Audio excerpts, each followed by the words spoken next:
Hello, we're creeping into the December months, so the holiday season's coming up and I'm excited. Lots to be excited for. Today's video is going to be about real estate and how easy it is. AKA, it is not easy, and I hope this video shows you why. So at different parts in your life, I'm sure you've seen people in nice cars, driving around, they're hanging out with their family, life is good.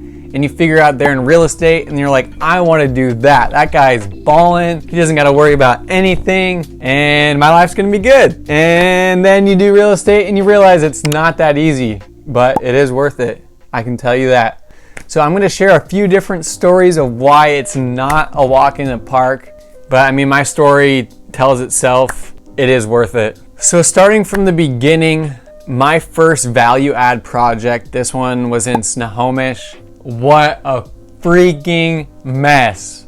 Honestly, thinking about it gives me anxiety because it was such a hard part in my life. I wasn't progressing at all. I didn't want to do anything. I was just so stressed about this project. It took 3 months longer than I wanted. I lost a lot of money. So I bought a 3-unit in Snohomish. I was in charge of the rehab from step 1 to step 10. So I was interviewing contractors, getting into it. And at this point, during COVID, contractors were super hard to come by.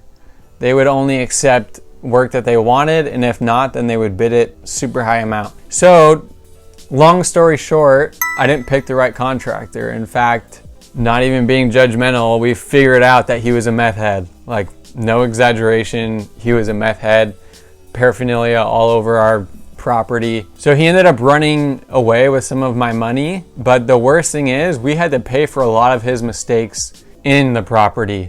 And so now, learning what I have, I wish I would have been at the scene, at the property a lot more during the process, because a lot of this wouldn't have happened. And being new to the value add, I mean, I couldn't recognize all of his mistakes, but some of them were really easy to spot. And so if I was actually at the property, I probably could have caught it a lot earlier. So working with contractors in general is super tough. It's not as easy as you'd think. Thankfully, my mentor Scotty helped me out and we got the property fixed up. It was late, but the market was going crazy. So our rents, because of the delay, went up several $100s and the value went up a ton. So it's still an amazing deal, but I had to learn hard way about not finding the cheapest bid, vet the person, and don't hire meth heads. So that's the lesson I learned. So in general with real estate, we're being paid to solve problems, right? So it's never gonna be easy. It's just a matter of not repeating those same mistakes and learning from them. So I'm actually going through another huge issue right now that I'm learning a ton from. So this one was an off-market deal that I bought, and it's in Roy, Washington, which is past Tacoma. So like 2 hours away from me, and I never go that direction. So it's just a pain. And my mistake here was the numbers seemed amazing. I got them verified from real estate agents, property managers, etc. So everything seemed to be on the right track. The numbers made sense. I just needed to get a contractor. Same thing, it's during COVID season, contractors are hard to come by. And I've built a pretty good network of contractors and subcontractors, but they're all in my market. And so trying to redo that in Roy, I don't know what I was thinking, but I tried. And what the solution that we're doing now is we're actually just gonna clean it up a little bit and put it on the market as is. And we're hoping to break even, but my biggest lesson from that one is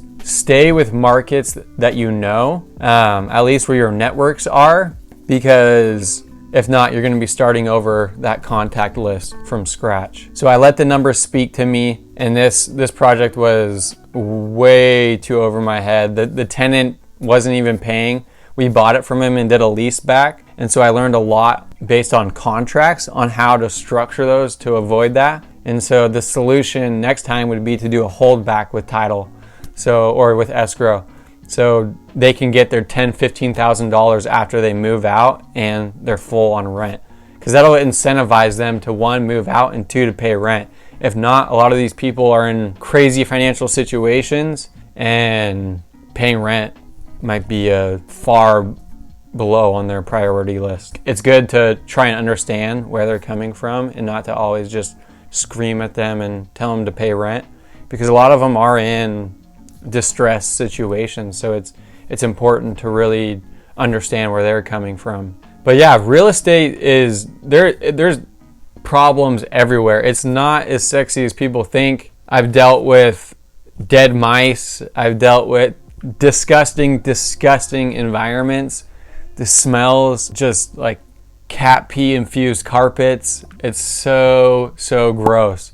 But when I smell that disgusting smell, when I see that disgusting sight, I always say, I see money. I smell the money. The worse it is, the more money is to be made, because I'm providing a solution, and in return for all my hard work on that property, I'm going to be rewarded for it. So never think that it's an ethical dilemma. The more of a problem you're solving, the more you'll get rewarded for it. I could go on and on about the problems in real estate. I think the best advice I could give is to delegate these tasks, the worst tasks, so that you can free up your time to do what you do best. In my case, finding off-market deals is what I do best.